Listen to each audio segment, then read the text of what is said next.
Penguin Random House Audio presents The Brief Wondrous Life of Oscar Wilde by Junot Díaz. Read for you by Lin-Manuel Miranda and Karen Olivo. They say it came first from Africa, carried in the screams of the enslaved. That it was the death bane of the Tainos, uttered just as one world perished and another began. That it was a demon drawn into creation through the nightmare door that was cracked open in the Antilles. Fuku Americanus, or more colloquially, Fuku. Generally a curse or a doom of some kind, specifically the curse and the doom of the New World. Also called the Fuku of the Admiral because the Admiral was both its midwife and one of its great European victims. Despite discovering the New World, the Admiral died miserable and syphilitic, hearing divine voices.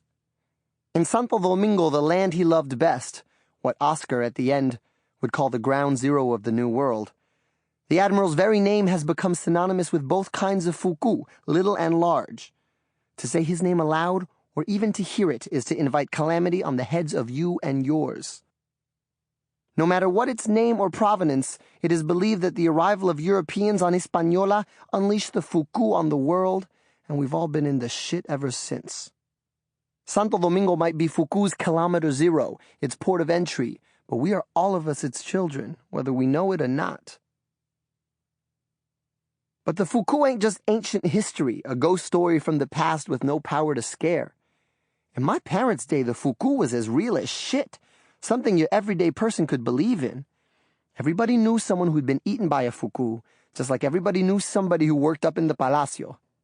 It was in the air, you could say, though, like all the most important things on the island, not something folks really talked about. But in those elder days, Fuku had it good. It even had a hype man of sorts, a high priest, you could say. Our then dictator for life, Rafael Leonidas Trujillo Molina. For those of you who missed your mandatory 2 seconds of Dominican history, Trujillo, one of the 20th century's most infamous dictators, ruled the Dominican Republic between 1930 and 1961 with an implacable, ruthless brutality. A portly, sadistic, pig-eyed mulatto who bleached his skin, wore platform shoes, and had a fondness for Napoleon-era haberdashery, Trujillo, also known as El Jefe, the failed cattle thief and fuckface, came to control nearly every aspect of the DR's political, cultural, social, and economic life through a potent and familiar mixture of violence, intimidation, massacre, rape, co-optation, and terror. Treated the country like it was a plantation and he was the master. At first glance, he was just your prototypical Latin American caudillo, but his power was terminal in ways that few historians or writers have ever truly captured, or, I would argue, imagined. He was our Sauron, our Araun, our dark side, our once and future dictator, a personaje so outlandish, so perverse, so dreadful that not even a sci-fi writer could have made his ass up. Famous for changing all the names of all the landmarks in the Dominican Republic to honor himself. Pico Duarte became Pico Trujillo, and Santo Domingo de Guzman, the first and oldest city in the New World, became Ciudad Trujillo. For making ill monopolies out of every slice of the national patrimony, which quickly made him one of the wealthiest men on the planet.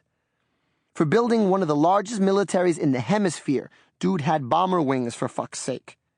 For fucking every hot girl in sight, even the wives of his subordinates, thousands upon thousands upon thousands of women.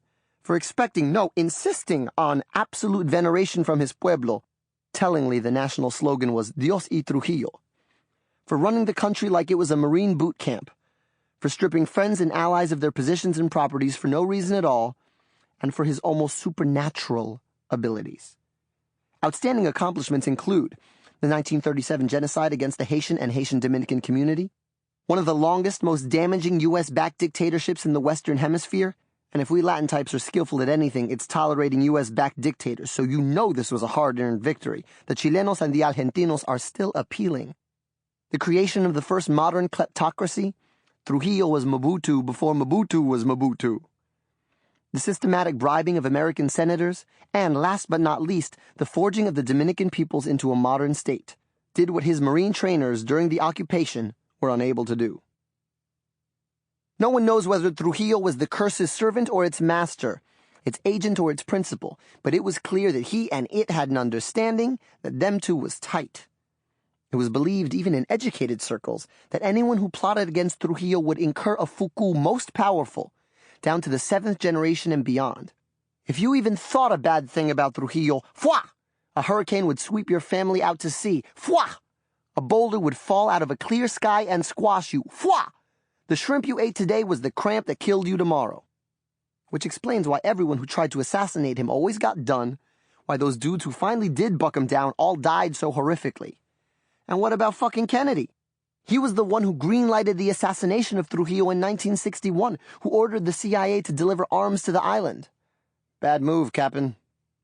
For what Kennedy's intelligence experts failed to tell him was what every single Dominican, from the richest Jabao and Mao to the poorest Güey en el Buey, from the oldest Anciano San Macorizano to the littlest Carajito in San Francisco, knew that whoever killed Trujillo, their family would suffer a fuku so dreadful it would make the one that attached itself to the Admiral Jojote in comparison. You want a final conclusive answer to the Warren Commission's question, who killed JFK? Let me, your humble watcher, reveal once and for all the God's honest truth. It wasn't the mob or LBJ or the ghost of Marilyn fucking Monroe. It wasn't aliens or the KGB or a lone gunman. It wasn't the Hunt brothers of Texas or Lee Harvey or the Trilateral Commission. It was Trujillo. It was the Fuku. Where in coñazo do you think the so-called curse of the Kennedys comes from? Here's one for you conspiracy-minded fools. On the night that John Kennedy Jr. and Carolyn Bessette and her sister Lauren went down in their Piper Saratoga, John's father's favorite domestic, Providencia Paredes, Dominicana, was in Martha's Vineyard cooking up for John his favorite dish, chicharrón de pollo. But Fuku always eats first, and it eats alone. How about Vietnam? Why do you think the greatest power in the world lost its first war to a third world country like Vietnam? I mean, Negro, please. It might interest you that just as the U.S. was ramping up its involvement in Vietnam, LBJ launched an illegal invasion of the Dominican Republic, April 28, 1965. Santo Domingo was Iraq before Iraq was Iraq. A smashing military success for the U.S., and many of the same units and intelligence teams that took part in the democratization of Santo Domingo were immediately shipped off to Saigon. What do you think these soldiers, technicians, and spooks carried with them in their rucks, in their suitcases, in their shirt pockets, on the hair inside their nostrils, caked up around their shoes? Just a little gift from my people to America, a small repayment for an unjust war. That's right, folks. Fuku. Which is why it's important to remember Fuku doesn't always strike like lightning. Sometimes it works patiently, drowning a nigga by degrees, like with the Admiral or the U.S. in patties outside of Saigon. Sometimes it's slow and sometimes it's fast. It's doomish in that way, makes it harder to put a finger on, to brace yourself against. But be assured, like Darkseid's Omega effect, like Morgoth's Bane, no matter how many turns and digressions this shit might take, it always, and I mean always, gets its man. Whether I believe in what many have described as the Great American Doom is not really the point. You live as long as I did in the heart of Fuku country, you hear these kinds of tales all the time. Everybody in Santo Domingo has a Fuku story knocking around in their family. I have a 12-daughter uncle in the Cibao who believed that he'd been cursed by an old lover never to have male children. Fuku. I have a tia who believed she'd been denied happiness because she'd laughed at a rival's funeral. Fuku. My paternal abuelo believes that diaspora was Trujillo's payback to the pueblo that betrayed him. Fuku. It's perfectly fine if you don't believe in these superstitions. In fact, it's better than fine. It's perfect. Because no matter what you believe, Fuku believes in you. A couple weeks ago, while I was finishing this book, I posted the thread Fuku on the DR1 forum just out of curiosity. These days I'm nerdy like that. The talkback blew the fuck up. You should see how many responses I've gotten. They just keep coming in, and not just from domos. The Puerto Rocks want to talk about fufus, and the Haitians have some shit just like it. There are a zillion of these Fuku stories.